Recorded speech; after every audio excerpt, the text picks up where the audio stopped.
à tous, Jiane Ben Slimane, experte en management stratégique et en conduite du changement et directrice générale de ERA Consulting Group.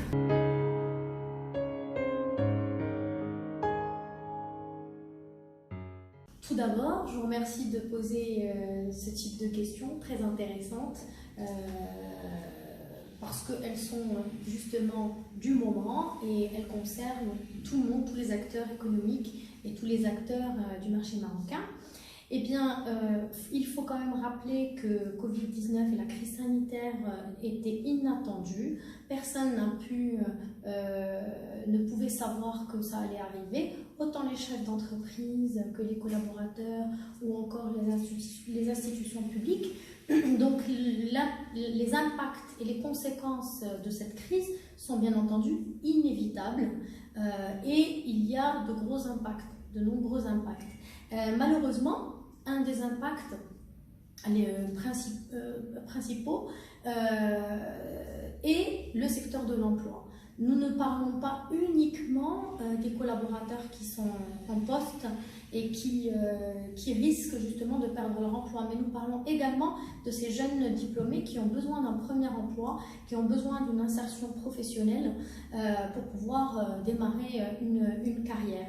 Donc, lors d'une crise ou en stratégie d'entreprise, ce que nous disons toujours à nos clients, eh bien, il faut se référer au cas précédent.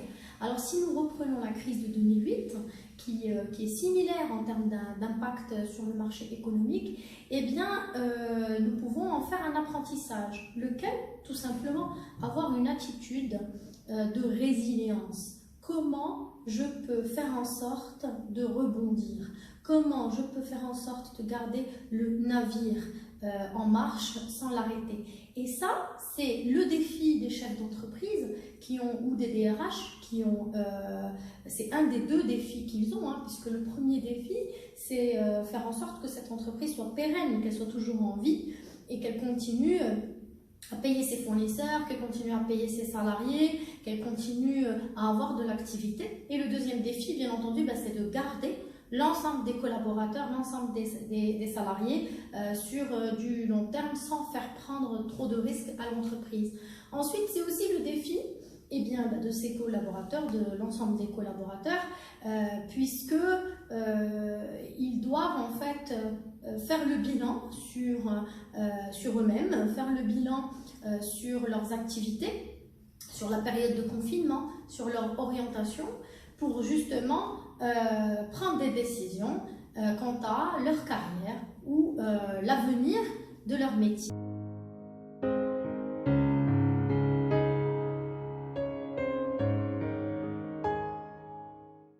Alors, le travail à distance, ou dit le télétravail, se base principalement sur l'efficacité et la confiance entre les collaborateurs et l'équipe.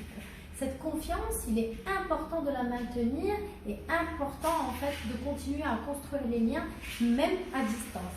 Pour cela, il y a des méthodes. Déjà, premièrement, il faut faire des points réguliers concernant les tâches, concernant la durée des tâches, par vidéoconférence, par webinar, par téléphone. Et il faut également avoir des temps de liberté ou des temps de loisirs à distance, toujours en visioconférence, comme le remote café, donc la pause café qu'on a d'habitude au sein de l'entreprise à côté de la machine à café, on va la faire à distance par visioconférence. On peut aussi pratiquer certains sports à distance ou encore des loisirs comme les arts plastiques ou encore les after-work digitaux entre collègues pour maintenir cet esprit d'appartenance et surtout cette cohésion d'équipe pendant le télétravail.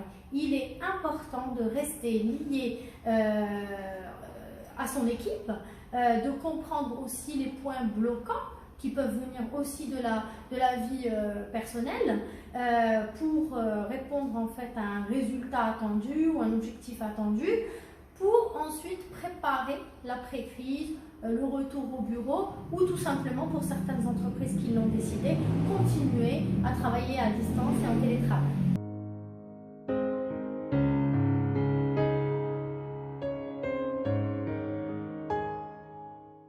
oui, après quelques mois de confinement, il est assez compliqué de m'adapter à la nouvelle vie après Covid-19 et à revenir au bureau en portant le masque, en respectant l'ensemble du protocole sanitaire, peut-être des difficultés dans le transport, peut-être des difficultés en fait dans la gestion de mon temps après avoir appris un nouvel emploi du temps, si j'ai des enfants, comment les gérer avec le confinement, etc., etc.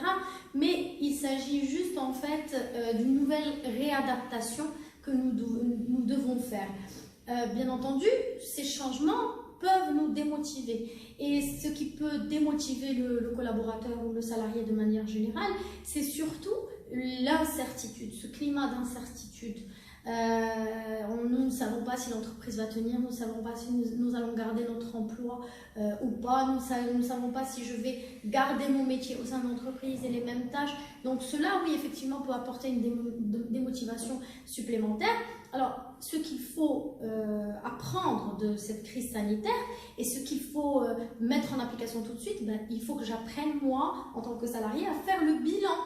Faire le bilan, c'est-à-dire qu'aujourd'hui, l'entreprise, pour tenir, de manière générale, elle va se concentrer sur ce qui est efficace et ce qui est utile pour sauver cette entreprise, pour sauver sa pérennité. Et bien moi aussi, en tant que salarié, en tant que collaborateur, je dois faire de même. Je dois réfléchir à ce qui est utile. Je dois me rendre encore plus utile que je ne le faisais avant pour l'entreprise en proposant des solutions innovantes qui vont, ou des solutions efficaces qui vont aider cette entreprise à dépasser l'ensemble des obstacles et des difficultés causées par coronavirus.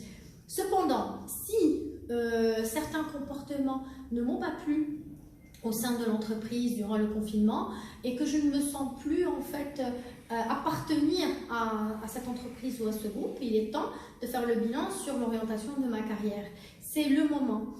Dans tous les cas, que ce soit pour l'entreprise ou que ce soit pour le collaborateur, cette reprise de la vie active au bureau qui est différente de ce qu'il y avait avant le coronavirus doit être un champ justement de mobilisation, un champ positif d'opportunités nouvelles qui vont avoir un certain impact et un certain résultat, pas dans 2 mois, dans 3 mois, mais sûrement dans quelques mois, dans 1 an. Donc il est important que le collaborateur ou le salarié fasse des choses dont il est convaincu dans le projet dans lequel il est, soit d'entreprise ou dans le projet de service dans lequel il est ou dans son métier, qui va lui servir dans quelques années ou qui va lui servir à l'avenir de sa carrière.